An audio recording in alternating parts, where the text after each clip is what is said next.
I still remember the exact moment my world shattered. It was a sunny afternoon, the kind that makes the house glow with a soft golden warmth. I was setting the dining table when I heard the sound of a car stopping in the driveway. My heart fluttered. It had been 3 weeks since my husband Aaron had gone on a business trip. I'd missed him more than I wanted to admit. I straightened my dress, brushed the flour off my hands, and walked toward the door with a smile. But when I opened it, my smile froze.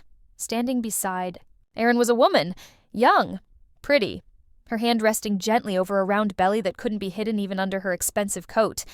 "Aaron," I whispered, my voice barely holding together. He didn't answer. He just looked at me, coldly, almost pitying, and said, "Emma, meet Clara?" Clara smiled shyly, though there was nothing innocent in her eyes. "She's pregnant," Aaron continued, and then, as if that wasn't enough, he added, "We're expecting a baby." The room spun. My heart dropped to the floor. I had spent 7 years with this man. 7 years of fertility treatments, hospital visits, prayers, tears, and still I couldn't conceive. I thought he was by my side through it all. I thought he understood. But that day, I realized I had been married to a stranger. I could barely speak. "Aaron, what are you saying?" He exhaled sharply as if I were the problem. "I'm saying I need an heir, Emma. I need a future." "You couldn't give me one." "Clara can." My knees weakened, but I forced myself to stand tall. "You're bringing her into our home?" He smirked. "My home. And yes, she'll stay here for a while." "You'll have to get used to it." The arrogance in his voice burned my soul. I wanted to scream, to cry, to run, but I didn't. Instead, I smiled faintly and said, "Of course. Make yourselves comfortable." He looked almost disappointed that I didn't fall apart. But he didn't know, not yet, what I was capable of. That night, I couldn't sleep. Their laughter echoed through the walls.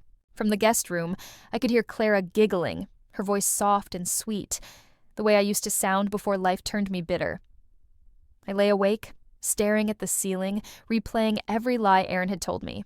Every "I love you," every promise, every time he said, "We'll get through this together." And then, I decided, if he wanted to destroy me, I'd make sure he went down with me. The next morning, I made breakfast for everyone as usual. Scrambled eggs, toast, orange juice. I smiled as I served them, pretending nothing was wrong. Clara seemed uneasy.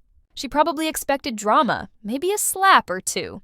But I played my role perfectly, the calm, understanding wife. Aaron looked proud, like a man who thought he'd tamed a wild animal. He didn't know I was already sharpening my claws. A week passed. I watched them from the shadows. How he held her hand. How he looked at her with affection he never showed me. I learned her routines, her habits. She was naive, trusting. One afternoon, when Aaron went to work, I invited her to tea.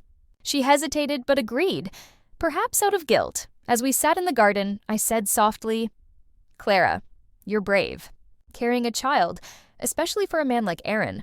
It's not easy." She looked surprised. "You're not angry with me?" I smiled. "Angry? No. You can't blame a woman for loving someone." Her shoulders relaxed. She started talking more about how they met, how he told her I was cold, how he promised he'd divorce me soon. I nodded, pretending to listen, but every word she said was fuel for my revenge. When she excused herself to use the restroom, I glanced at her teacup, the one I had laced with a mild sedative. Nothing harmful yet, just enough to make her dizzy. Within 20 minutes, her voice began to fade, and her eyelids fluttered. I pretended to panic. "Clara, are you okay?" She mumbled something before collapsing onto the chair. I gently called an ambulance. By the time Aaron came home, I was sitting beside Clara's hospital bed, pretending to be worried. The doctor said it was stress and dehydration. "Nothing serious." Aaron hugged Clara, kissed her forehead, then turned to me. "Thank you, Emma, for helping her." I just smiled. Step 1? Trust. Complete. Over the next few weeks, I became indispensable. I cooked her meals, reminded her to take vitamins, even helped her decorate the nursery Aaron planned in our house. Clara began to see me as a sister figure. She told me everything, including that Aaron had convinced her to transfer a huge sum of money from her inheritance into his business. I filed that detail away. Then, one night, while Aaron was out, Clara suddenly began crying. "I'm scared, Emma," she sobbed. Sometimes he gets angry for no reason. He yells. I think he's using me. That was the moment I almost felt sorry for her. Almost. I placed a hand on her shoulder. Clara, listen to me carefully. You're stronger than you think. But if you want to protect yourself and your baby, you need to take control of your money again. She nodded slowly, wiping her tears. You're right. I'll go to the bank tomorrow. And she did. She transferred all her money back into her name, unaware that I had already arranged for a certain bank error to freeze the account temporarily. Under my control.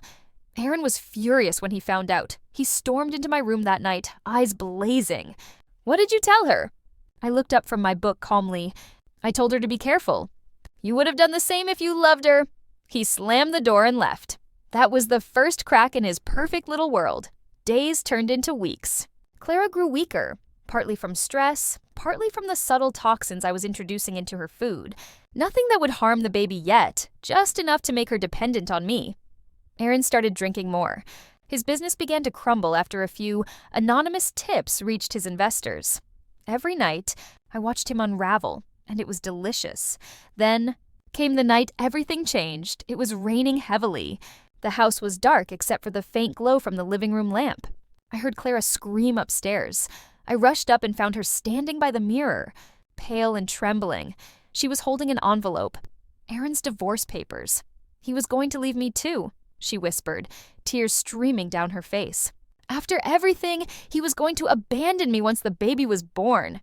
I didn't have to fake my shock. He was planning to discard both of us. That night, Claire and I made an unlikely alliance. We waited until he came home. Drunk, angry, careless. He barely noticed us as he stumbled toward the kitchen.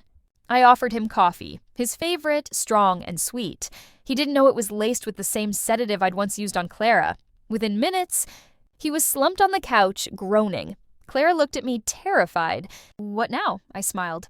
Now we show him what it feels like to lose everything. We dragged him to the basement. The rain drowned out his muffled protests. When he woke, he was tied to a chair, confusion written all over his face. Emma? Clara, what the hell is this? I stepped closer, my calm finally cracking into a smile that chilled even me. This, Aaron, is closure. Clara trembled beside me, but she didn't stop me. You wanted to humiliate me, I continued. You brought your pregnant mistress into my house and called me worthless. You stole her money, ruined my life, and now, look around. You're the one who's powerless. He spat at the floor. You're insane, I chuckled. Maybe, but I'm the one in control. Then I played the recording I'd made over the past few weeks. All his confessions, his insults, his plans to dump Clara. I had stored them safely in a cloud account and sent copies to his business partners and lawyer earlier that evening. By morning, his reputation would be gone. His fortune, too. Clara's eyes widened. You planned all this? I nodded. From the moment he brought you here. Aaron's face turned pale. You'll go to prison for this! Oh, I don't think so, I whispered. Because by the time the police come, they'll find evidence that you poisoned your mistress and tried to cover it up. His eyes widened in horror. What are you talking about? I glanced at Clara. Don't worry, dear. You'll be safe. Just tell the police you suspected him of trying to harm you. I've already planted the pills in his drawer. Clara looked torn, but when she remembered the divorce papers, her hesitation vanished. She nodded. I'll do it. We left him there, tied up, as the storm roared outside. I knew it was only a matter of hours before someone found him. When the police came the next morning, Clara was crying hysterically, clutching her stomach. She told them Aaron had tried to poison her and confessed everything out of guilt. The evidence backed her up perfectly. Aaron was arrested, shouting my name, swearing he'd take me down with him, but he couldn't, because I had vanished. Months later, I sat on a quiet beach in Spain, watching the sunset.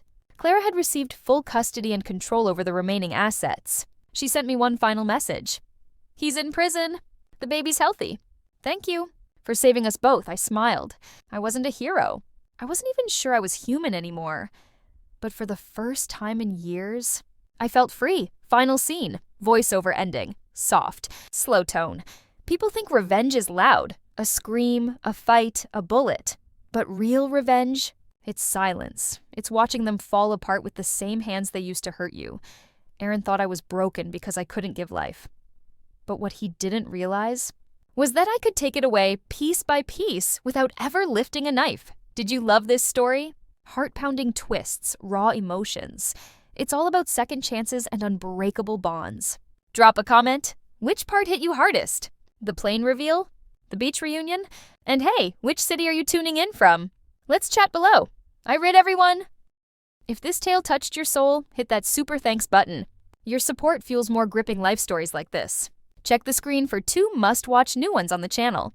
So much more heartbreak, hope, and healing awaits. Subscribe, bell on. Don't miss the next emotional roller coaster. See you soon with love and endless respect.